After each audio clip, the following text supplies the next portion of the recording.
ప్రభునందు ప్రియులరా, కొన్ని విషయాలు దేవుని వాక్యంలోనికి వెళ్ళి ఆలోచించడానికి సిద్ధపడదాం. వాక్యంలో రాయబడుతున్న మాటలు మీరు చూడగలిగితే, లూకాసు సువార్తికుడు ఒక ప్రవచనాన్ని ఎత్తి మాట్లాడుతున్నటువంటి సందర్భం ఒకటి ఉంటుంది. ఆ సందర్భాన్ని మనం చూడగలిగితే లూకాసు సువార్త 3వ అధ్యాయం 6వ వచనంలో ఉన్న ఆఖరి మాట మీరు చూడగలిగితే,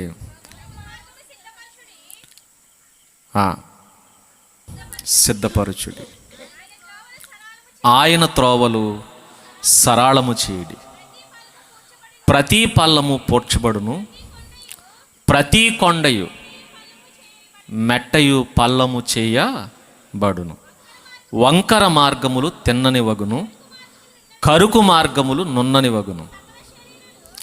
సకల శరీరులు చూడండి, సకల శరీరులు దేవుని రక్షణను చూతురు అన్నాడు. చూడండి, దేవుడు సిద్ధపరిచిన రక్షణ విషయాలు మనం మాట్లాడుకున్నాం. ఆ రక్షణ ఎవరు అడగలేదు ఆయన్ని. తనంతట తానే ప్రేమించి సకల మనుషులందరికీ, సకల జాతి మనుషులందరికీ ఆయన ఉచితంగా రక్షణను ప్రసాదించాడు. ప్రసాదించినటువంటి ఆ రక్షణ అందరికీ కనబడాలట. అందరికీ. ఎంతమందికి? సకల శరీరులు అన్నాడు. చూడండి, సకల శరీరులు అంటే శరీరము ధరించిన ప్రతి వాడికి ఏం కనబడాలి? రక్షణ కనబడాలి. ఇప్పుడు మీరు ఆలోచించండి, ఈరోజు ప్రపంచంలో ఉన్న ప్రతి వాడికి రక్షణ కనబడుతుందా? కనబడుతుందా? ఎందుకు కనపట్లేదు? అక్కడ రాయబడిన మాట మనం చూడగలిగితే, సకల శరీరులు దేవుని రక్షణ చూతురు అన్నాడు. చూడండి, చూతురు అంటే చూస్తారు. చూస్తారన్నాడు. చూడండి, చూస్తారు. ప్రతి మనిషికి దేవుని రక్షణ ఇదే అని తెలుస్తుంది, తెలియాలి అని చెప్పాడు. మరి ఈరోజు ఎవరికి కూడా రక్షణ ఎందుకు కనపట్లేదు? ఎందుకు చూడలేకపోతున్నారు? ఎందుకు దేవుని దగ్గరకు రాలేకపోతున్నారు? ఫర్ ఎగ్జాంపుల్, మన గ్రామంలో ఉన్న వాళ్ళందరూ రక్షణ చూసి రక్షింపబడ్డారా? మన గ్రామమే, మీ చినమలపాడు గ్రామం, అందరూ రక్షణ పొందారా? రక్షణ పొందలేదంటే అర్థం ఏంటి? ఆ రక్షణ ఇంకా వాళ్ళు చూడలేదు. ఆ రక్షణ వాళ్ళు ఇంకా గ్రహించలేదు. ఎందుకు గ్రహించలేకపోతున్నారు? కనబడట్లేదా? కనబడితే ఖచ్చితంగా చూస్తారు కదా, చూస్తే ఆశపడతారు కదా, ఆశపడితే ఆ రక్షణలోనికి వస్తారు కదా. ఎందుకు రాలేకపోతున్నారు? పోనీ గ్రామం పక్కన పెట్టండి, మీ గృహాలలో ఉన్న వాళ్ళందరూ, మీ కుటుంబంలో ఉన్న వాళ్ళందరూ రక్షణలో ఉన్నారా అని మిమ్మల్ని ప్రశ్నిస్తే మీ సమాధానం ఏంటి? మీ కుటుంబంలో ఉన్న వాళ్ళందరూ, మీ భర్త, మీరు, మీ పిల్లలు, మీ అమ్మ నాన్న, మీ అత్తమామలు, వాళ్ళందరూ కూడా, ఎవరైతే మీ కుటుంబం ఉందో, మీ బంధుమిత్రులు ఉన్నారో వాళ్ళందరూ రక్షింపబడిన వారేనా అని అడిగితే మన సమాధానం ఎస్ అని ఎంతమంది నోటి నుంచి వస్తుంది? మా ఇంట్లో వాళ్ళందరూ రక్షణ పొందారండి, మా ఇంట్లో వాళ్ళందరూ బాప్తిసం పొందారండి, మా ఇంట్లో వాళ్ళందరూ దేవుని సన్నిధిలో యథార్థంగా ఉంటారండి అని ఎంతమంది నిర్మోహమాటంగా, నిస్సందేహంగా గుండెల మీద చేసుకుని చెప్పగలం? ఎంతమంది చెప్పగలం? చెప్పలేము. ఎందుకు? మన కుటుంబాల్లోనే మారని వాళ్ళు ఇంకా అనేక మంది ఉన్నారు. ఎందుకున్నారు అంటే చూడలేదు. చూస్తే ఖచ్చితంగా వస్తారు. ఎందుకు చూడలేకపోతున్నారు? దేవుడు సిద్ధపరిచిన ఎంత గొప్ప రక్షణ, ఇంత అమూల్యమైన రక్షణ ఎందుకు ఈ సమాజం కనిపెట్టలేకపోతుంది? వాళ్ళ కళ్ళకు ఎందుకు కనపట్టలేదు అని ఆలోచించగలిగితే, దుష్టుడు ఎన్ని ఎత్తుగళ్ళు వేశాడో దేవుడు మాట్లాడుతూ ఉంటాడు. ఆ రక్షణ కనబడకుండా కొన్ని దుర్గాలు కట్టేసేటట్టు వాడు. వాళ్ళ మనోనేత్రాలకి సువార్త ప్రకాశింపకుండా గుడ్డితనం కలగజేసేటట్ట. కనబట్లేదు ఎవరికి? దేవుడు అంత ప్రయాసపడి అంత ప్రేమతో ఏర్పరిచిన రక్షణ ఏదైతే ఉందో ఆ రక్షణ మన కళ్ళకు కనబడకుండా వాడు కొన్ని అడ్డుకట్టలు కట్టేశాడు. ఆ అడ్డుకట్టలు ఈరోజు క్రీస్తును కనబడకుండా చేసేస్తున్నాయి. అందుకే ఎవరికి రక్షణ విలువ తెలియట్లేదు. ఎలా తెలియట్లేదో కొన్ని విషయాలు చూద్దాం. ఇక్కడ రాయబడుతున్న మాట మీరు గమనించగలిగితే కిందగా చూడండి. రక్షణ చూతారని చెప్పి అక్కడ రాయబడిన మాట, అని అరణ్యములో కేక వేయుచున్నా అన్నాడు. ఈ మాటలు ఎక్కడ ప్రకటింపబడుతున్నాయట? అరణ్యం. ఇదే మాటను ఇంకా మరలా అదే 3వ అధ్యాయం 2వ వచనంలో రాయబడుతున్న మాట చూడండి. అన్నయ్యు కయప్పయు ప్రధాన యాజకులుగాను ఉన్న కాలమున ఆ అరణ్యములోనున్న జకరియా కుమారుడైన యోహాను యొద్దకు ఈ వాక్యం వచ్చింది. దేవుని వాక్యం యోహాను గారి దగ్గరకు వచ్చింది. దేవుని వాక్యం యోహాను గారి దగ్గరకు వచ్చింది. సరే, యోహాను గారి దగ్గరకు వస్తే యోహాను గారు ఎక్కడున్నారు? అరణ్యములోనున్న యోహాను గారి దగ్గరికి వచ్చింది. అరణ్యములో ఉన్నాడట. అరణ్యములో. ఏ అరణ్యములో ఎందుకున్నాడు? నగరాలు లేవా? పట్టణాలు లేవా? పల్లెలు లేవా? యోహాను గారు అరణ్యానికి ఎందుకు వెళ్ళిపోయాడు? పైగా అరణ్యములో ఉన్న యోహాను గారి దగ్గరికి ఎందుకు వచ్చాడు దేవుడు? ఇంకెవరు లేరా? పైన పెద్ద లిస్ట్ ఉంది. ఎంత లిస్ట్ ఉంది? పైన చక్రవర్తి ఉన్నాడు. పైగా సామాన్యమైన చక్రవర్తి కాదు, అప్పటికే 15 సంవత్సరాల నుంచి పరిపాలిస్తున్న చక్రవర్తి ఉన్నాడు. ఆ చక్రవర్తి దగ్గరికి రాలా వాక్యం. ఆ చక్రవర్తి కింద సామంతరాజులు ఉన్నారు. సామంతరాజులు. వాడు మహాచక్రవర్తి. ఆ చక్రవర్తి కింద రాజులు ఉన్నారు. ఏరియాకు రాజు ఉన్నాడు. యోదయాకు హేరోదట. ఎంత లిస్ట్ చెప్తాడు చూడండి. యోదయాకు ఎవరున్నారు? పొంతి పిలాతట. గలలేకు హేరోదట. ఇతూరియా త్రకోనతి దేశములకు ఫిలిప్పు గారట. అబీలే దేశమునకు లొసానియా అధిపతిగా ఉన్నాడు అన్నట్టు చూడండి. పైన ఇంతమంది ఉన్నారు. వీళ్ళ సామాన్యులేం కాదు. కోటల్లో బతుకుతున్న వాళ్ళు, కోటలు కట్టుకుని ప్రజల్ని పరిపాలిస్తున్న వాళ్ళు. ప్రజలందరూ కూడా ఎవరి చేతి కింద ఉన్నారు? వీళ్ళ చేతి కిందే ఉన్నారు. వీళ్ళ మాట్లాడితే ఆ మాట శాసనం అవుతుంది. వాళ్ళ మాట శాసనం. ఏదైనా వారి నోటి నుంచి పలికితే చిన్నవాడి దగ్గర నుంచి పెద్దవాడి వరకు తలొంచి శిరస్సు వంచి ఆ మాటలు పాటించాలి. వాళ్ళ దగ్గరికి వెళ్ళొచ్చు కదా దేవుని వాక్యం.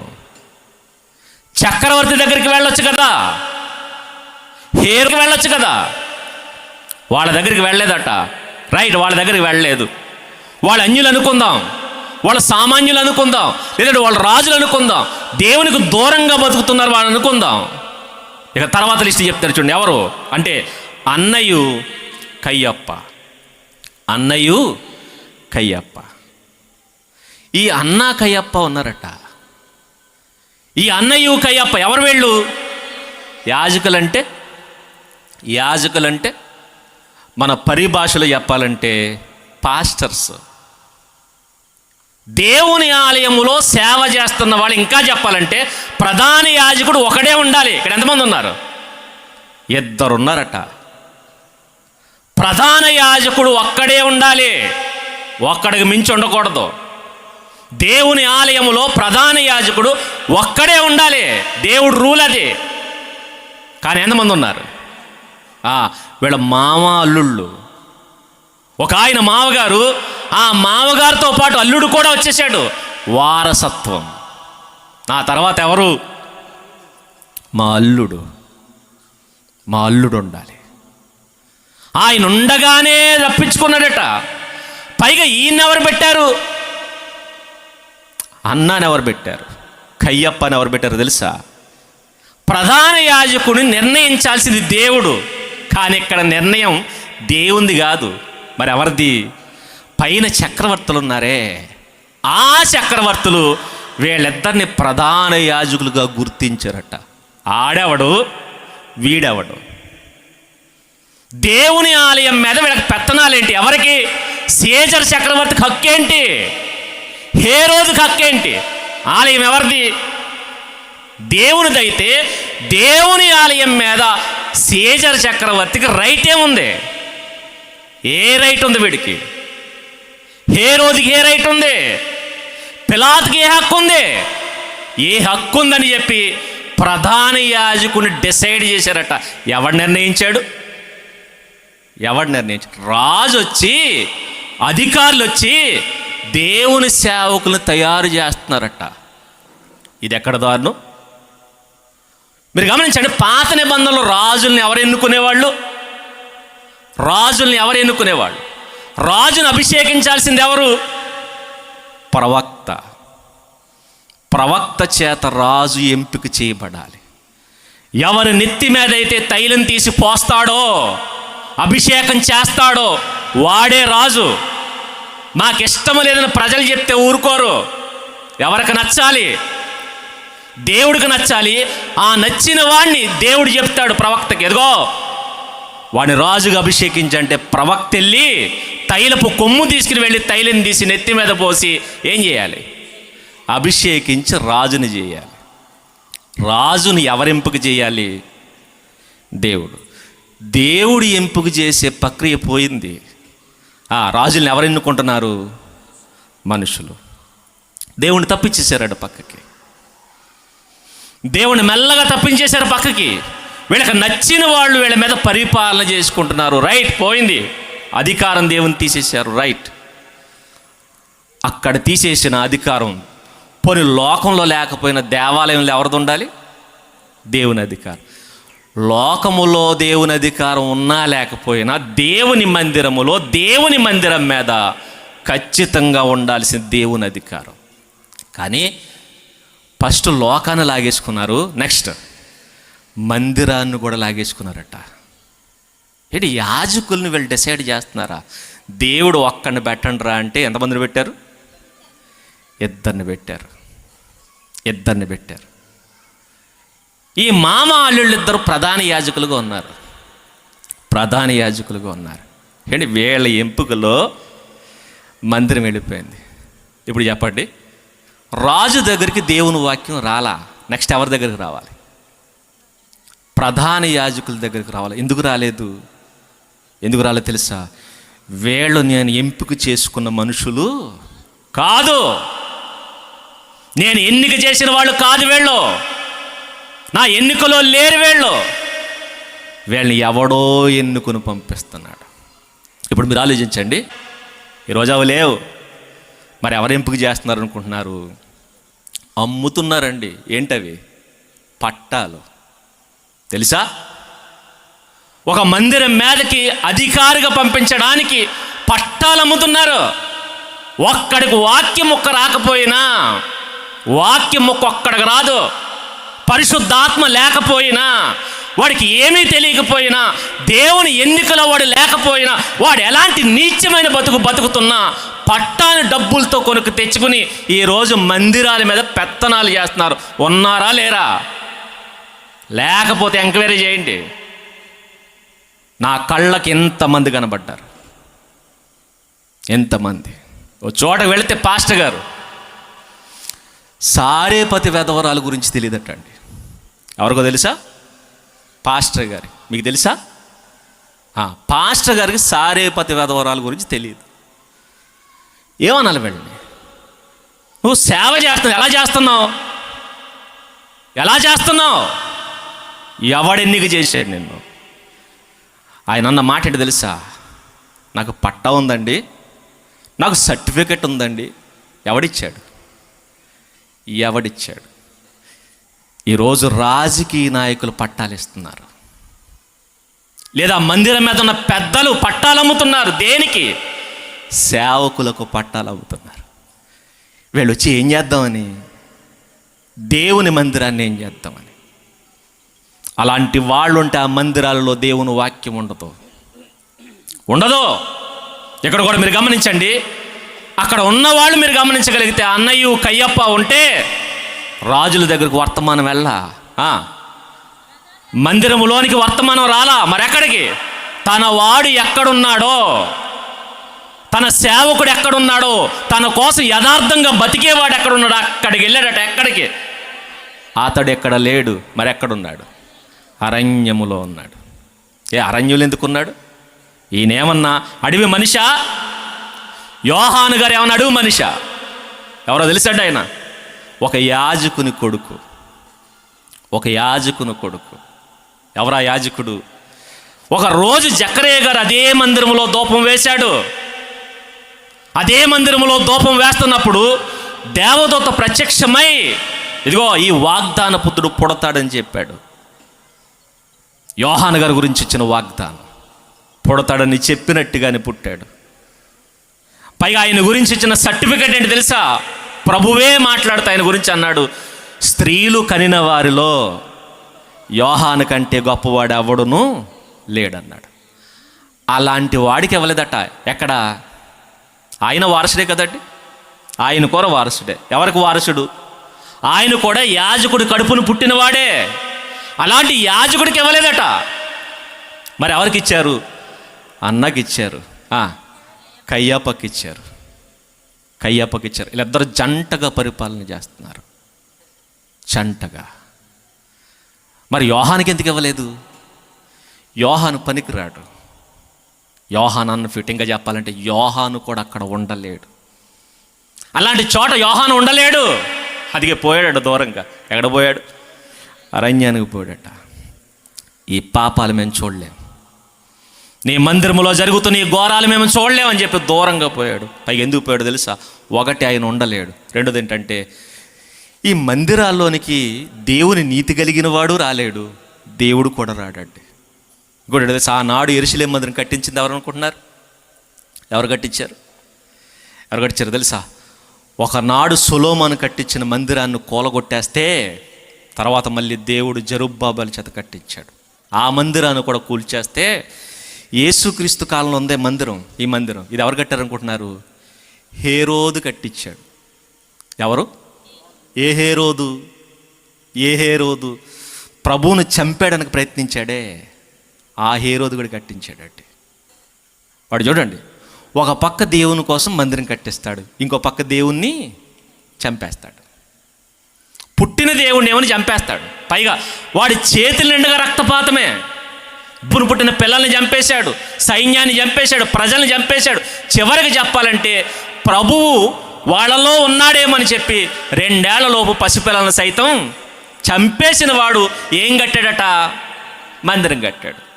మీరు ఆలోచించండి, ఒకనాడు దేవుని దగ్గరికి ప్రాధేయపడ్డాడు దావీదు గారు. అయ్యా నీ మందిరం కడతానయ్యా అంటే ఆయన ఏమన్నాడు తెలుసా? నీ చేతులకు రక్తం అంటుకుంది, నువ్వు నా మందిరం కట్టడానికి వీల్లేదు, అవతల బొమ్మన్నాడు. ఎవరిని? దావీదు గారు. ఎవరండి దావీదు గారు? ఎవరు? ఆయన గురించి ఇచ్చిన సర్టిఫికేట్ ఏంటి తెలుసా? నా ఇష్టానుసారుడైన మనుషుడని చెప్పిన దేవుడే అంటాడు, నువ్వంటే నాకు ఇష్టమే కానీ నువ్వు నా మందిరం కట్టడానికి పనికిరావు అన్నాడు. అంటే దావీదు లాంటి వాడు మందిరం కట్టడానికి పనికిరాడట. దావీదు లాంటి వాడు మందిరం కట్టడానికి పనికిరాడట. అంటే నీ చేతులకు రక్తం అంటుకుంది అన్నాడు. అంటే దావీదే పనికి రాకపోతే హేరోదు పని చేస్తాడా? మరి అలా కట్టించారట వీళ్ళు. నాడున్న యూదులు ఏ అహంకారంతో కట్టించారు? వీడి చేతికి ఏ రకంగా పెత్తనం ఇచ్చారు? దేవుని మందిరం కట్టించడానికి వాడి దగ్గరికి వెళ్ళి పెట్టండి, వాడి దగ్గరికి వెళ్ళి పెట్టండి. మనకి ఏం అక్కర్లా, మనకేం కావాలి? దేవుని నీతి అవసరంలా, దేవుని న్యాయము అవసరంలా, దేవుని న్యాయ విధులు అవసరంలా. మనకి ఇవేమీ పట్టవు. దేవా ఇలా చేయడం నీకు ఇష్టమని ఏ రోజైనా అడిగేవాడు ఉన్నాడా? లేదు. ఆ రోజు వెళ్ళిపోయారట, హేరోదు దగ్గరికి వెళ్ళారు. అయ్యా మాకు మందిరం లేదు, మాకు మందిరం కావాలి అంటే సరే నేను కట్టేస్తానన్నాడు. కట్టేశాడు. అలాంటి మందిరంలో దేవుడు ఉంటాడా అంటే? ఉంటాడా? పరిశుద్ధత లేనివాడు, పవిత్రత లేనివాడు, దేవుడు కోరుకున్న లక్షణాలు లేనివాడు కడితే ఆ మందిరంలో దేవుడు ఎలా ఉంటాడు? దేవుడే కాదు, దేవుని నీతి కలిగిన వాడు ఎవడు ఉండలేడు. అది యోహాను గారు వెళ్ళిపోయాడండి. ఈ రక్తపాతం ఎరిగిన వాళ్ళు, ఈ నీచులు, ఇంకా చెప్పాలంటే వాడు హెరోదీయుడు, ఎదోమీయులకు సంబంధించిన వాడు. ఒక అన్యుడు నా మందిరం కట్టాడు. ఆ మందిరంలో ప్రభువు పుట్టలేదు, ఆ మందిరంలోనికి ప్రభువు వాక్కు రాలేదు. చూడు ఎలా ఉందో. ఎందుకంటే ఆ మందిరం నాకు అవసరం లేదు, ఆ మందిరం నాకు అవసరం లేదు. ఎందుకు అవసరం లేదు? నా నియమాలు పాటించకుండా కట్టబడిన మందిరం. ఇప్పుడు మీరు ఆలోచించండి, మనవి కూడా అలాగే కట్టబడుతున్నాయా? మనవి కూడా, మన మందిరాలు కూడా అలాగే కట్టబడుతున్నాయా? మన సంఘాలు కూడా ఎలా కట్టబడుతున్నాయి? ఎలా కట్టబడుతున్నాయి? ఎలా కట్టబడుతుంది? ప్రశ్నించుకోండి. నేను ఇంకా గట్టిగా మాట్లాడితే బాగోదు. ఎలా కట్టబడింది? ఎలా కట్టబడుతున్నాయి? నువ్వు కట్టిన మందిరాలు ఎలా కట్టావు? నువ్వు కట్టిన సంఘం ఎలా కట్టావు? ఏ నీతితో కట్టావు? ఆయన నీతి కొలమానాలు ఉన్నాయా? లేకపోతే ఏంటంటావేమో. ఆయన అంటాడు, నా నీతి న్యాయం పాటించుకుని నువ్వు కడితే నీ మందిరం వంక నా చూపు కూడా నేను నిలపను. దేవుడు మన లోకాన్నించి వేరు చేసి ఆయన రాజ్యంగా ఏర్పరచుకుంటే ఈ రాజ్యంలోనికి లోకంలో ఉన్న మందనంతా తోలుకొస్తాం. తోలుకు రావట్లేదా? చందాల కోసం ఎవరి దగ్గరికి వెళ్తామంటే, ఒకవేళ మేబీ మందిరం కడుతున్నామంటే, ఆనాడు వాళ్ళు హేరోద్ దగ్గరికి వెళ్ళారు. మనం నిజంగా పరిశుద్ధుడి దగ్గరికి వెళ్ళి పోగేసుకొస్తారా? మనకు అవసరంలా. ఎవడైతే మనకేంటండి, ఆ టైంకి డబ్బులు వచ్చినాయా రాలేదు, పోగేసుకున్నాం. దేవుడు ఒప్పుకుంటాడా? దేవుడు ఒప్పుకుంటాడా? దాన్ని ఏమన్నాడు తెలుసా? వాడు కట్టిన మందిరాన్ని ప్రభువు, మీరు మందిరం అందంగా ఉందని చూస్తున్నారే, రాయి మీద రాయి లేకుండా ఈ మందిరాన్ని మట్టిలో కలిపేస్తానన్నాడు. మట్టిలో కలిపేశాడు. ఎందుకు? నాకు అవసరం లేని మందిరం నాకెందుకు? నా కొలమానాలు లేని మందిరం నాకెందుకు? నా నీతిని పాటించకుండా నువ్వు కట్టిన మందిరం నాకెందుకు? దేవుడు మాట్లాడిన మాటలు. అందుకే దేవుడు యాజకీయాన్ని వేరు చేసి రాజకీయాన్ని వేరు చేస్తే రాజకీయము యాజకీయము ఒకటైపోయిందట. అందుకే లోక సువార్తికుడు ఆ సెంటెన్స్ రాస్తూ అంటున్నాడు, ఇదిగో కింద కయ్యప్ప ఉన్నాడు, పైన హేరోదు ఉన్నాడు, వీళ్ళిద్దరికి లింక్స్ ఉన్నాయి. వీళ్ళిద్దరికి సంబంధాలు ఉన్నాయి. కాబట్టి వీళ్ళంతా ఒకటే. ఏమైపోయింది? యాజకీయము రాజకీయము కలిసిపోయింది. ఈరోజు కూడా మీరు గమనించండి, రాజకీయం ఎక్కడ ఎక్కువ జరుగుతుందో అనుకుంటున్నారు? ఎక్కడ? సంఘానికి రాజకీయానికి సంబంధం ఏంటండి?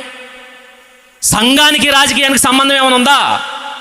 కానీ ఈరోజు దేంతో సంబంధాలు పెట్టుకుంటున్నాం? రాజకీయాలతో. దేనికి పెట్టుకుంటున్నాం? ఆ రోజు కూడా ఇలాగే పెట్టుకున్నారు కాబట్టి ఆయన వాక్ అట ఎక్కడ లేదట, మందిరంలో రాలా, మరి ఎక్కడికి వచ్చిందంటే అరణ్యములోకి వెళ్ళిపోయింది. అరణ్యంలో విచిత్రం ఏంటి తెలుసా? ఆ కేకలు కూడా ఎక్కడ వేస్తాడట? ఆయన అరణ్యంలోనే వేస్తున్నాడట. ఈరోజు కూడా అది అనిపిస్తుందట. దేవుని కోసం కట్టబడిన విలువైన మందిరాలు ఉన్నాయి. ఒక్కసారి మీరు ఆలోచించండి, ఆ మందిరాల్లో దేవుని వాక్యపు కేకలు వినబడుతున్నాయా? లేకపోతే ఇంకేమన్నా కనబడుతున్నాయా? ఒకవేళ ఆ వాక్యపు కేకలు కనుక మీకు వినబడకపోతే గుర్తుపెట్టుకోండి, ఆ మందిరంలో దేవుడు లేడు. విచిత్రం ఏంటి తెలుసా? ఆయనకి ఆలయాలు కాదు ముఖ్యం, మరేంటి? ఈ ఆలయం కావాలి ఆయనకి. ఈ దేహం అనే ఆలయం ఎక్కడైతే పవిత్రుడు ఉంటాడో, ఎక్కడైతే పరిశుద్ధుడు ఉంటాడో, ఎక్కడ నీతిగా బతికేవాడు ఉంటాడో, ఆడ అరణ్యంలో ఉన్న వాడి దగ్గరికే వెళ్తాడు. వాడి దగ్గరికి. యెరూషలేము మందిరం శృంగారంగా కట్టారు కదా, శృంగార మందిరం అని పేరు పెట్టారు కదని చెప్పి దాని దగ్గరికి వెళ్ళలేదట దేవుడు. ఎక్కడో అరణ్యములో ఉన్నాడు. పైగా ఆయనలా ఉన్నాడు తెలుసా? ఏం కట్టుకున్నాడు? ఆయన డ్రెస్ చెప్తున్నాడు చూడండి ఎలా ఉంది. ఒంటె రోమములు ధరించాడట. నెక్స్ట్ తోలుదట్టి. మేబీ ఒకవేళ క్రిస్మస్ జరుగుతుంది కదా మనకి, రేపు ఎల్లుంటో మొత్తం యావత్ ప్రపంచం అంతా క్రిస్మస్ చేసుకుంటుంది. ఎవడైనా ఎలాంటి వాడిని తీసుకొచ్చి వాక్యం చెప్పిస్తారండి? ఒకవేళ మేబీ మీరే కనుక మీ సంఘాలకి స్పీకర్ని పిలవాలంటే ఇలాంటి స్పీకర్ని ఎవరైనా రప్పిస్తారా? రప్పించి వాక్యం చెప్పించుకుంటారా? ఎలాంటి స్పీకర్ని? ఏం కట్టుకున్నాడట? ఒంటె రోమములు. ఈరోజు స్పీకర్కి ఏముండాలి తెలుసా? ఏముండాలి? మంచి డ్రెస్ లేకపోతే పిలవరండి.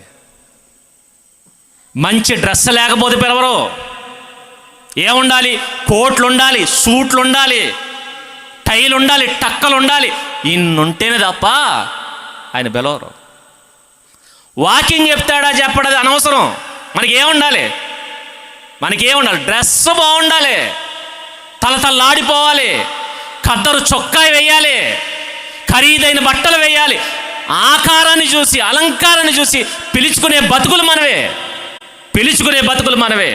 ఒకవేళ ఈ కాలంలోనే యోహాను గారు మన మధ్య ఉంటే ఎవడైనా ఆయన పిలిపించుకునే సంఘాల్లో వాక్యం చెప్పయ్యా అని టైం ఇస్తారా?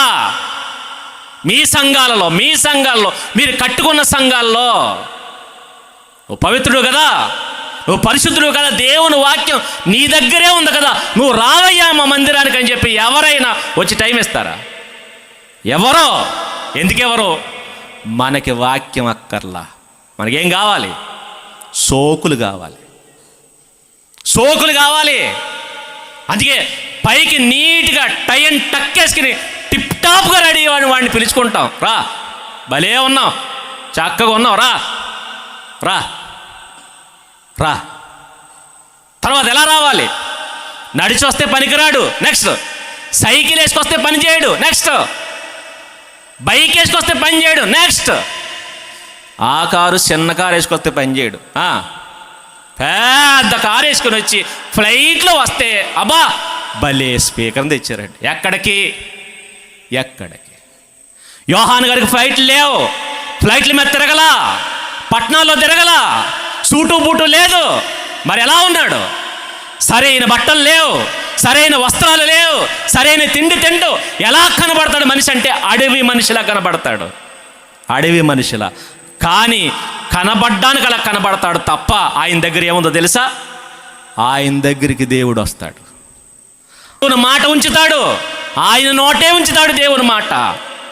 ఆయనతోనే మాట్లాడతాడు దేవుడు, ఆయనతోనే. ఎందుకంటే ఆయన నీలా చూడ్డు కదా, ఆయన నీలా సూటు బూట్లు చూడ్డు కదా, ఆయన నీలా ఫేస్ చూడ్డు కదా, ఆయన నీలా పరపతి చూడ్డు కదా, ఆయన నీలా డిగ్రీలు చూడ్డు కదా, వెనక ముందు తోకలు చూడ్డు కదా. అందుకే ఆయన ఏం చూస్తాడంటే హృదయాన్ని చూసి ఆ మనిషి దగ్గరికి వెళ్ళిపోతాడు. ఆ మనిషి అడవిలో ఉన్న ఆ మనిషి అడవి మనిషిలా ఉన్న ఆయన దగ్గరికి వెళ్ళి మాట్లాడతాడట. ఆయన నోట వాక్యం ఉంచుతాడట, ఆయన నోటే వాక్యం ఉంచుతాడట. ఆ వాక్యం కలిగిన వాడు ఏం చేస్తాడు తెలుసా? ఆ వాక్యం కలిగిన వాడు ఏం చేస్తాడు? రాయబడుతుంది చూడండి. ఆయన వచ్చి పాప క్షమాపణ నిమిత్తము మారు మనసు విషయమై బాప్తిసం పొందవలనని యోర్దాను నది ప్రదేశమంతటా ప్రకటిస్తున్నాడు. అడవులో కేకలేస్తున్నాడు, నదీ తీరాన కేకలేస్తున్నాడు. ఎక్కడ ప్రకటిస్తున్నాడు చూడండి. అప్పటికి ఎన్నున్నాయి తెలుసా? మందిరాలు ఉన్నాయి, సినగోగులు ఉన్నాయి, సమాజ మందిరాలు ఉన్నాయి. ఆ మందిరాలు ఎక్కడ యోహానుకు చోటు అవ్వలేదండి. అందుకే నదీ ప్రాంతాన తిరుగుతూ ప్రకటిస్తూ ఏం చేస్తున్నాడట? ఏం జరుగుతుందో చూడండి.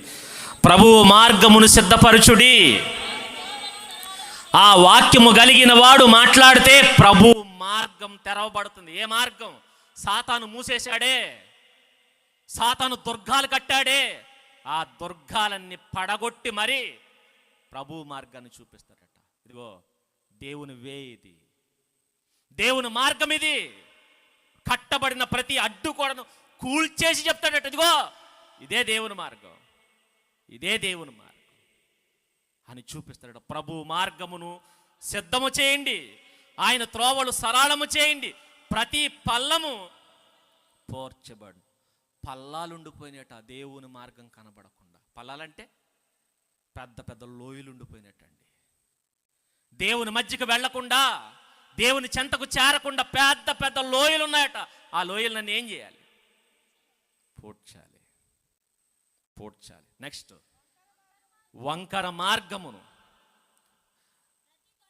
ప్రతి కొండయు మెట్టయు ఫలం చేయబడాలి. కొండ ఫలం చేయబడాలి. మీరు గమనించండి, ఒకటేమో లోయ, ఇంకోటి ఏంటి? కొండ. ఒకటేమో లోయ అయిపోయింది, ఇంకోటేమో కొండ అయిపోయింది. కొండను ఏం చేయాలి? కొండను పడగొట్టాలి, లోయను పోడ్చాలి. కొండను పడగొట్టాలి, లోయను పోడ్చాలి. ఈ రెండు చేయాలి. ఏంటి కొండ, ఏంటి లోయ అనుకుంటున్నారేమో. అవేంటో కాదు, దేవుని దగ్గరికి రాకుండా కొన్ని కొండలు ఉంటాయి. ఏంటనుకున్నారా కొండలు? ఆ కొండలు ఏంటో తెలుసా అండి? పెద్ద పెద్ద నాయకులు ఉంటారు చూసారా? ఆ నాయకులు ఎలాంటి వాళ్ళు? అమ్మో ఆయన పెద్ద గొప్పడు ఉన్నట్టమే. ఏ పెద్ద కొండలు, ఏ పెద్ద కొండలు. కొందరు కొండలాంటి వ్యక్తులు ఉంటారు, అంటే ఎత్తైన హోదా కలిగిన వాళ్ళు, అధికారులు, గొప్ప గొప్పవాళ్ళు. ఇలాంటి వాళ్ళు సంఘాలు ఉన్నారా? అయితే మీ సంఘములో ఉన్న దేవుని రక్షణ ఎవరికి కనపడదు. మరి ఎవరు కనపడతారు? ఏంటి మందిరాల్లో కేవలం దేవుడే కనపడాలండి, ఇంకెవ్వరు కనపడినా దేవుడికి నచ్చదు. ఇంకా చెప్పాలంటే దేవుడు కనపడ్డావు, దేవుడు కనపడాలంటే ఇంకెవడు కనపడకూడదు, ఇంకెవ్వడు కనపడకూడదు. మా ఇంట్లో మా సంఘంలో జడ్జి గారు ఉన్నారండి అన్నాం అనుకో, మీ సంఘం అంతా ఎవరిని చూస్తుంది? జడ్జి గారిని చూస్తుంది. అంటే ఆయన ఎవరో తెలుసా? కొండ. ఆయన పెద్ద కొండ.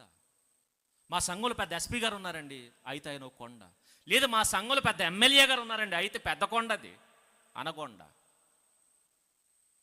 పోడ్చాలి, పడగొట్టాలి, వాటిని పడగొట్టాలి. వాళ్ళు ఎందుకు కనపడుతున్నారు? వాళ్ళు ఎప్పుడు కనపడుతుందో తెలుసా? వాళ్ళ ప్రత్యేకమైన చైర్లు వేసామనుకున్నప్పుడు కనపడతారు. ఎవడు కూడా దేవుని మందిరానికి వస్తే జడ్జి గారిలో రాకూడదు. మరి ఎలా రావాలి? జడ్జి గారైనా విశ్వాసే. నెక్స్ట్ ఎమ్మెల్యే గారైనా విశ్వాసే. నెక్స్ట్ ఎస్పీ గారైనా విశ్వాసే. దొంగ అయినా విశ్వాసే. ఎవడైనా ఇక్కడ ఒకటే. ఇంకా చెప్పాలంటే ఆయన పాపే, మనము పాపమే. ఆయన్ని మనల్ని కలిపి రక్షించింది ఎవరు? యేసుక్రీస్తు. ఇప్పుడు ఎవరు కనపడాలి? జడ్జి గారు కాలు మీద కాలేసుకుని కనపడ్డారు అనుకోండి, మీ సంఘంలో పెద్ద కొండ ఉందరా, అయితే నేను కనపడిన. ఎవరు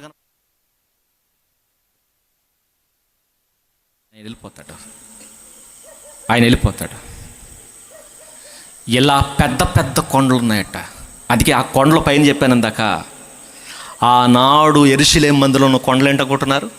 హేరోదు, నెక్స్ట్ కయ్యప్ప, అన్న, తర్వాత పరిసయ్యులు, సద్దుకయ్యులు, శాస్త్రులు, వీళ్ళందరూ ఎవరనుకుంటున్నారు? పెద్ద పెద్ద కొండలు. ఈ కొండలు అన్యుల్ని బయటికి లోపలికి రానివ్వరు. అన్యులకి దేవుని రక్షణ మార్గం కనబడినెవరు? వీళ్ళు. మరి ఎవరు కనబడతారు? వీళ్ళే. దగ్గరికి రానివ్వరు. అందుకే సుంకలను రానివ్వరట, పాపులను రానివ్వరట, అన్యులను రానివ్వరట. వాళ్ళందరూ దూరంగా పోవాలి. వీళ్ళు మాత్రం ఎక్కడ వేసుకున్నారు? మోసే పీఠాల మీదకి కూర్చున్నారండి వీళ్ళందరూ ఎవరు? దేవుని మార్గమును కనబడకుండా చేసిన పెద్ద పెద్ద కొండలు. ఆ కొండలను కూల్చాడు ఒకడు, ఒకే ఒక్క దమ్మున్న ప్రసంగికుడు. ఎవరు తెలుసా? యోహాను గారు. ఆ శాస్త్రులు పరిచయలు వచ్చి నిలబడితే ఆయన అన్నాడు, సర్ప సంతానమా అవతల బొండరు అన్నాడు. సర్ప సంతానమా. ఎవరిని? ఆ మాట అన్నది ఎవరిని అనుకున్నారు? సామాన్యులు కాదు. ఆ మాట అన్నది ఎవరిని తెలుసా? చిన్నోళ్ళు కాదు. చిన్నోళ్ళందరినీ ఆదరించాడు. సుంకర్లు వస్తే చేర్చుకున్నాడు, వేశ్యలు వస్తే చేర్చుకున్నాడు. పశ్చాత్తాపడుచిన ప్రతి పాపిని చేరదీసి బాప్తిస్మ ఇచ్చాడు. వీళ్ళందరూ వచ్చి నిలబడతాన్నాడు. సర్ప సంతానమా, బుద్ధి లేకుండా ఎందుకు వచ్చారా బాప్తిసం దగ్గరికి అని అడిగాడు. మీ పదవులను బట్టా వచ్చేది, మీ అధికారులను బట్టా వచ్చేది, దేన్ని బట్టి వచ్చారు ఇక్కడికి? నీళ్ళ దగ్గరికి. మారు మనసు లేదు, మార్పు లేదు, పశ్చాత్తాపం లేకుండా ఎలా వచ్చారా అని అధికారం కలిగిన వాళ్ళని నిలదీసి మాట్లాడు. ఎందుకు మాట్లాడాడు తెలుసా? ఏముంది ఆయనలో? దేవుని ఆత్మ ఉంది, దేవుని వాక్కు ఉంది. ఆ వాక్కు ప్రతి కొండను పగలగొడుతుంది. ఎలాంటి కొండనైనా, బండలు సైతం బద్దలు చేసే శక్తి కలిగిన వాక్యం ఆయన నోట ఉంది కాబట్టి పగలాలి. ఏ కొండైనా ఒక మాటకు దద్దరిల్లిపోద్ది, పెళ్ళాలకి విడిపోద్ది, అంతే విడిపోద్ది. ఎందుకంటే ఆ వాక్కుకు ఆ శక్తి ఉంది, ఆయన నోట అది ఉంది. అందుకే నిలదీసి అడిగాడు. పైగా ఎవరిని తిట్టాడట? ఎవరిని? హేరోది అని తిట్టాడట. హేరోదుని తిట్టాడట. ఏమని? నీ తమ్ముడు భార్యను తెచ్చుకుని ఉంచుకుంటావా? నీ తమ్ముడు భార్యను చేర్చుకుంటావా? ఎవరిని? అధికారం కలిగిన రాజుని సైతం నిలదీసి కడిగేసి ఎదిరించి హెచ్చరించిన వాడు ఎవరో తెలుసా? ఎవరు? అరణ్యములో తిరుగుతున్న ఒంటె రోమములు కట్టుకుని అడవి మనిషిలా బతుకుతున్న ఒక మనిషి. మరి అంగిలేసుకుని తిరుగుతున్నారు వీళ్ళందరూ. అంగిలేసుకుని రక్షారేఖలు కట్టుకుని మోసే పీఠాల మీద కూర్చున్నారు. మరి వీళ్ళందరూ ఏం చేస్తున్నారు? వీళ్ళంతా ఏం చేస్తున్నారు అనకూడదు, కానీ వీళ్ళందరూ వాళ్ళ చంక కింద నీళ్లు తాగుతున్నారు. ఏం చేస్తున్నారు వీళ్ళందరూ? మందిరాల్లో కూర్చుని ఆ రాజకీయ నాయకులందరినీ వీళ్ళు చేర్చుకుంటున్నారు. యోహాను గారు మాత్రం కడిగి అవతల పడేసాడు. ఎందుకంటే మీరెందుకు ఇక్కడికి వస్తున్నారు? మీ అహంకారం తగ్గేంత వరకు, మీ గర్వం తగ్గేంత వరకు, మీ అధికారాలు వదిలేసేంత వరకు నా దేవుని దగ్గరికి మీరు వచ్చే హక్కు లేదన్నాడు. రావాలంటే వదిలేసారండి. మీ అహంకారాలు వదిలేసారండి. మీ అధికారం మతాలు వదిలేసారండి. ఎక్కడికి వచ్చిన ప్రతి వాడు నేను దుమ్మిని ధూళిని పాపినన్న తలంపుతో వచ్చి, దేవా నేను పాపిని, నా రక్షకుడు నీవే అంటే తప్ప ఆయన రక్షణ ఎవరికి కనబడదు. కాబట్టి అధికారులుగా నా దగ్గరకు రాకుండా అవతలకు బొమ్మన్నాడు. ఎవరు? బాప్తిస్మం ఇచ్చు యోహాను. కొందరికి లోయ ఉండిపోయిందట. ఎవరికి తెలుసా? సుంకర్లు అంటున్నారు, నువ్వు దేవుని మందిరానికి రావడానికి వీళ్ళే. దేవునికి సుంకర్లకు మధ్య పెద్ద అగాధాన్ని తవ్వేశాడు. వీళ్ళు అగాధాన్ని పూర్తి చేసి అంటున్నాడు, రండి, దేవుడు మీ అందరినీ ప్రేమిస్తున్నాడు. పశ్చాత్తాపడుతున్నారు కదా, ఎందుకంటే మందిరాలకు రానివారు వీళ్ళు. అందుకే సుంకర ప్రార్థన చేస్తాడు. ఎక్కడుండో తెలుసా? దూరం నిలబడి ప్రార్థన చేస్తాడు. ఎందుకంటే మందిరంలోకి రానివారు సుంకర్ని వీళ్ళు. మందిరం బయట ఉండాలి. ఎందుకంటే మందిరం మాది మీరు రావడానికి వీల్లేదు అని బయటే నిలబెట్టేస్తే ఆ సుంకర్లు బయట ప్రార్థన చేస్తున్నారు. అంటే దేవునికి వీళ్ళకి మధ్య పెద్ద అగాధం తవ్వేశారు. ఆ అగాధాన్ని పూర్తి చేసింది ఎవరో తెలుసా? యోహాను గారు పూర్తి చేసి అంటున్నాడు, రండి సుంకర్లారా, రండి, పాపులారా రండి. కానీ మీరు చేయాల్సింది ఏంటి తెలుసా? పశ్చాత్తాపడి రండి, తర్వాత మారు మనసు పొంది రండి. అప్పుడు వాళ్ళు అంటున్నారు, అయ్యా మరి మేమేం చేయాలయ్యా అన్ని సుంకర్లు అడుగుతాయని అంటున్నాడు. సరే, మీ ఉద్యోగం చేసుకున్నారు కదా, చేసుకోండి, కానీ లంచాలు మాత్రం తీసుకోకండి. మీకు ప్రభుత్వం ఏదో నిర్ణయించింది కదా, ఆ పన్నులు వసూలు చేసుకోండి, కానీ ఎక్స్ట్రా మాత్రం తీసుకోవద్దు. చూడండి, ఒక రూల్ పెడుతున్నాడు, కానీ పశ్చాత్తాపడండి, ఇలా మీరు బతకండి. ఇలా మాట్లాడుతున్నాడు. చూడండి, వంకర మార్గములు తినను. అంటే దేవుని మందిరంలో ఏ మార్గాలు ఉండకూడదు? వంకర మార్గం. ఇప్పుడు నేను అడుగుతున్నా, ఈ వంకరోలు అందరూ దేవుని మందిరంలో ఉంటున్నారా, ఉండలేదా? లేరా? వంకర మార్గం అంటే మనం అంటాం కదా, ఇటు పెద్ద వంకరోడు అండి, ఇటు పెద్ద వంకరోడు అంటే అర్థం ఏంటి? ఇటు బుద్ధిని అడంగా ఉండదు. మీరు ఏమైనా అనుకోండి, కొన్ని విషయాలు చెప్తున్నాను. కొంతమంది ఆర్కెస్ట్రా వాళ్ళని తీసుకొస్తున్నారండి, తీసుకురండి, తప్పులేదు. పాటలు పాడిస్తున్నారు, పాడించడం తప్పులేదు. నేను ఒక చోటకి వెళితే ఆర్కెస్ట్రా వాళ్ళు వచ్చారు. ఆర్కెస్ట్రా వాళ్ళు వస్తా స్పెషల్గా ఒక సింగర్ని తెచ్చారట, సింగర్ గారు. కానీ సింగర్ గారు మంచి అద్భుతంగా పాడుతున్నాడు, మామూలుగా పాడలేదు, అద్భుతంగా, ఆయన వాయిస్ అద్భుతంగా ఉంది, హ్యాట్స్ ఆఫ్. కానీ ఆయన గురించి చెప్పిన మాట ఏంటో తెలుసా? ఈయన పాటలు భలే పాడతాడు కానండి, ఫుల్గా తాగేసి పాడతాడండి అన్నాడు. ఏం చేసి పాడతాడట? ఫుల్గా తాగేసి పాడతాడటండి. ఎవరైనా ఈ తాగుబోతాలలో మీరు పాటలు పాడుతున్నారంటే బుద్ధి ఉందా? వీడు ఎవడు చెప్పండి, ఈ తాగుబోతాడు, వీడు పెద్ద వంకరోడు. వీడు ఈ వంకరోడిని తీసుకొచ్చి దేవుని మందిరం నువ్వు పాటిస్తావా?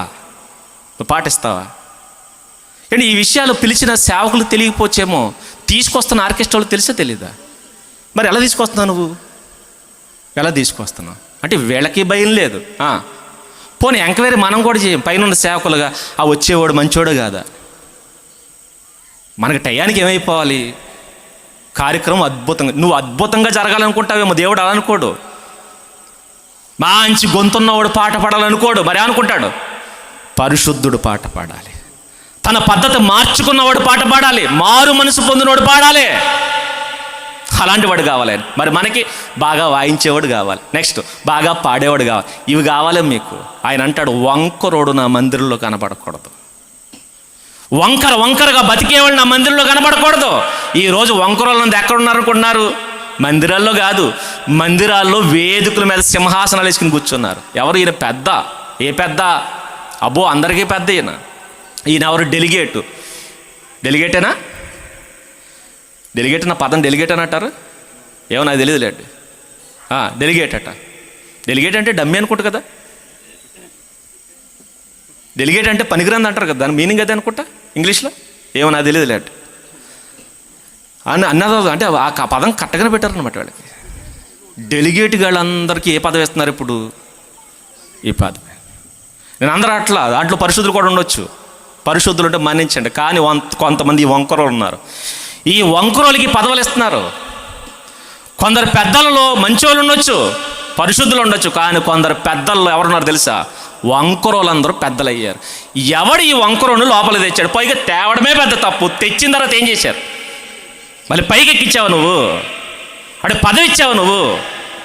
పాన్ పరాకు నవ్వులతో వచ్చి దేనికి ఈ సంబంధాలు చూస్తారా? ప్రధానాలప్పుడు వస్తాడు పాన్ పరాకు నవ్వులతో వచ్చి లేట్ అవుతుంది అట్టడు ప్రసంగం చేసేటప్పుడు. లేట్ అవుతుందట. ఏం చేయాలి చెప్పండి? ఏం చేయాలి? లేట్ అవుతుందా? ఏం చేయడానికి నువ్వు? అయిపోతే తొందరగా ఈయన బయటికి వెళ్ళిపోయి కార్యక్రమం మొదలెట్టాలి. ఏ కార్యక్రమం? ప్రత్యేకమైన ప్రోగ్రాంలు ఉంటాయి వీళ్ళకి. దేవుని వాక్యానికి టైం ఇవ్వను నువ్వేం పెద్దవే? నువ్వు పెద్ద. దేవుని వాక్యానికి విలువ ఇవ్వను నువ్వేం పెద్దవే? ఈ సంఘంలో చోటు ఎవడిచ్చాడు? అసలు ఎవడిచ్చాడు? ఇలాంటి వంకరలు ఉంటే దేవుని మార్గం కనబడుతుందా? కనబడదు. ఎవరు కనబడతారు? వంకరోలు అందరూ కనబడతారు. అందుకే మన అందరికి పేరు పెట్టారు బయటలందరూ. ఏమని?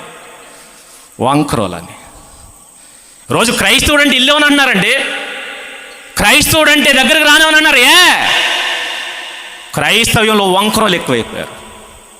ఇలాంటి వంకరోలు ఎందుకు రానిస్తున్నావు? రానిస్తాం మనం. మనకి ఏం అక్కర్లా.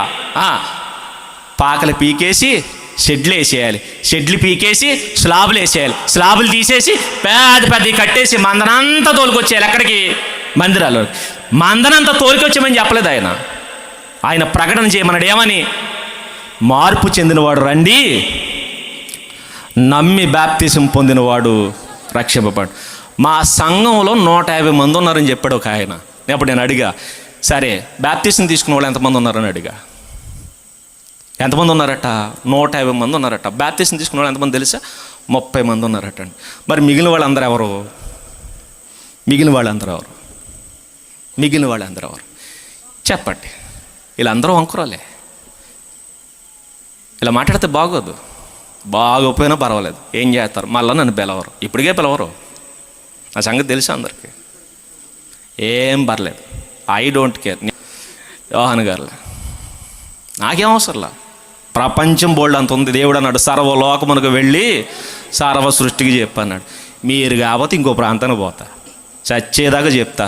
తేడా వస్తే దేనికి చెప్పకపోతే 4 ఆవులు నిలబడి చెప్తా. ఎందుకంటే వాటికైనా చెప్తాను నేను నా ప్రభువు దేవుడు అని. అవే రేపు వద్దని సాక్ష్యం చెప్తాయి. వీడు చెప్పాడు ప్రభువా. ఎవరు? ఆవులు. నాకేంటి? దేవుని వాక్యమును కరెక్ట్గా చెప్పాలి. ఈ వంకరోళ్ళకి ఎందుకు ఇచ్చావు? ఇక రెండోది, కరుకైన మార్గాలు ఏమవ్వాలట? నువ్వు అంటే అర్థం ఏంటి తెలుసా? హృదయాలు కఠినంగా ఉండకూడదు. ఇంకా చెప్పాలంటే వాళ్ళు చూసారు, వాళ్ళ మాట చాలా కరుగ్గా ఉంటుందండి. గయ్యాలు అంటారు చూసారా? మీరు గమనించండి, మందిరాల్లో ఎలాంటి వాళ్ళు ఉన్నారా? అమ్మ ఇక్కడికి వచ్చి ప్రార్థన ముసుగేసుకుని తెగ చేసేద్ది. ఇంట్లోకి వెళ్ళిందా భర్తను బతకనవద్దు, అత్తగారిని బతకనవద్దు, మాంగారిని నోరెత్తనవద్దు, ఊళ్ళో ఎవరిని తప్పమ్మా అని అడగనవద్దు. మరి ఎవడెవరా? మందిరంలోకి వస్తే ప్రార్థనా పరురాలు, బయటికి వెళ్తే మందిరంలో మరి అమ్మ, బయటికి వెళ్తే యజబేలు. ఈవిని ఎవరిచ్చారు? ఈ కరుకైన వాళ్ళందరూ అలా వచ్చారు. కరుకైన నోరేసుకుని కైని కేకలేస్తారండి బయటికి వెళ్తే, పచ్చి బూతులు. ఈ కరుకైన వాళ్ళందరూ ఏమవ్వాలి? ఓకే, ఒకప్పుడు ఉంటే ఉండొచ్చు. దేవుని దగ్గరికి వచ్చేసరికి ఏమైపోవాలండి? అంతకు ముందు ఇడు కఠినుడండి, ఇప్పుడు ఏమైపోయాడు? ఇప్పుడు మృదు స్వభావం అయిపోయాడు అనుకోవాలి కదా. మరి ఏది? ఇలాంటి కరుకైనలు ఉన్నారా లేరా? ఉంటున్నారు. ఇంకెక్కడ దేవుని రక్షణ కనబడుతుంది. ఎందుకు కనబడట్లేదు తెలుసంటే దేవుడి రక్షణ?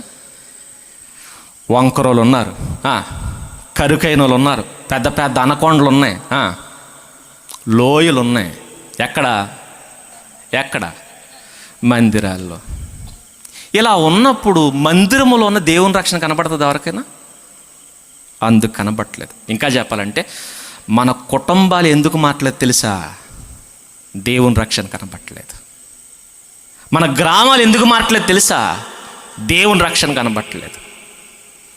మన ప్రాంతాలు ఎందుకు మాట్లేదు తెలుసా? దేవుని రక్షణ కనబడట్లేదు. ఎందుకు కనబడట్లేదు అంటే కారణం ఇదంటాడు ఆయన. అందుకే అంటాడు, ఇవి గనక జరిగితే ఏవి?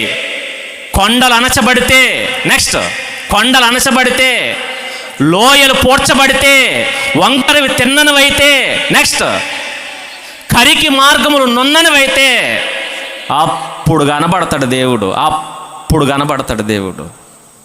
అప్పుడు కనబడతాడు. అది అన్నాడు, సకల శరీరులు దేవుని రక్షణను చూతురు. చూడాలంటే ఇది జరగాలి. ఇది జరగకపోతే దేవుని రక్షణ కనబడదు. ఇంకెంతకాలం ఇలా? ఎంతసేపు ఆయన గుమ్మం దగ్గరే ఉన్నాడట. ఎందుకో తెలుసా? ఒక్కసారి నా దారి సరళమైతే నా రక్షణ సకల శరీరులు చూస్తారు.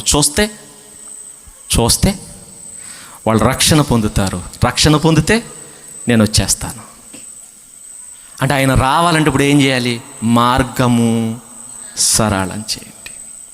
ఒరే, నా మార్గము సరళం చేయండి, సకల శరీరులకు నా రక్షణ కనబడేటట్టు చెయ్యండి అని ఆయన చెప్తుంటే ఎవరండి? మరలా చెప్తున్నాను, ఒకవేళ మీరే గనుక ఇవి చేస్తే మీ సంఘం సకల జనులకు రక్షణ చూపిస్తుంది. సకల జనులకు. దయచేసి మారండి ప్రియమైన దేవుని పిల్లరా, దయచేసి మారండి. ఎందుకు తెలుసా? మనమే దేవుణ్ణి కనబడకుండా అడ్డుపడిపోయి అడ్డుబండలం అయిపోతున్నాం. ఆ కొండలు ఎవరో కాదు, ఆ బండలు ఎవరో కాదు, మనమే. మనం మారితే రక్షణ అందరికి కనబడుతుంది. అందుకే పైనున్న సేవకుడి దగ్గర నుంచి కిందున్న విశ్వాసి వరకు ప్రతి వాడు గనక మారగలిగితే సకల జనులకు ఈ రక్షణ కనబడుతుంది. ఇచ్చాడు దేవుడు అరణ్యములు. చివరికి యోహాను గారికి ఎక్కడ ప్రత్యక్షం అవుతుంది దేవుని వాక్కు? అరణ్యం. ఇంక వేరే చోటు లేదంటే ఆయనకు చోటు ఎవడేస్తాడు? పెద్ద పెద్ద పీఠాలు కట్టిన ఆ పీఠాల మీదకి ఎక్కి కూర్చుంటున్నారు అందరూ. అందుకే ఆయన అంటాడు, నగరాలు వెళ్ళి తీసేసుకున్నారు, పల్లెలు వెళ్ళి తీసేసుకున్నారు, వీళ్ళు రావడానికి ఇష్టపడిన చోటేది? అరణ్యం. అందుకేనండి ఆయన అక్కడికి వెళ్ళి ఉన్నాడట యోహాను గారు. దేవుడు కూడా అక్కడికి వెళ్ళి అంటున్నాడు, సరే నువ్వేం చేయి, అక్కడ ఎలాగున్న మాటకు చోటు ఎవరు కాబట్టి, టైం ఎవరు కాబట్టి ఎక్కడే నువ్వు ప్రకటించంటే అక్కడే ఆయన ప్రకటిస్తున్నాడు. ఆ మాటలు విని రక్షణ పొందడానికి కొంతమంది నడిపింపబడుతున్నారు. దయచేసి మరలా చెప్తున్నాను, మీ మందిరాల్లో వాక్యాలకి చోటు ఇవ్వండి, అలాగే మీ మనసుల్లో వాక్యానికి చోటు ఇవ్వండి. చోటు ఇవ్వడమే కాదు, దయచేసి మారండి. మీరు మారితే అనేక మందికి రక్షణ కనబడుతుంది. అందుకే మానవ జీవితంలో దేవుడు ఏర్పరిచిన రక్షణ అడగకుండానే ఇచ్చాడు. అడగకుండా ఇచ్చిన దాన్ని అందరికీ చూపించంటారా అంటే మనం ఏం చేసాం? ఎవ్వరికీ కనబడకుండా మనమే అడ్డుబండలుగా మారిపోతున్నాం. ఒకవేళ నువ్వే అడ్డుబండగా ఉన్నావేమో, లేకపోతే నేనే ఒక అడ్డుబండగా ఉన్నానేమో. దయచేసి మనం పరీక్షించుకుందాం. ఆయన కొట్టకముందే, ఆయన రాకముందే, మనం చావకముందే మారదాం. రక్షణ మనం చూద్దాం, ఆయన రక్షణ అందరికీ చూపిద్దాం. దేవుడు మమ్మల్ని దీవించునుగాక. ఆమేన్.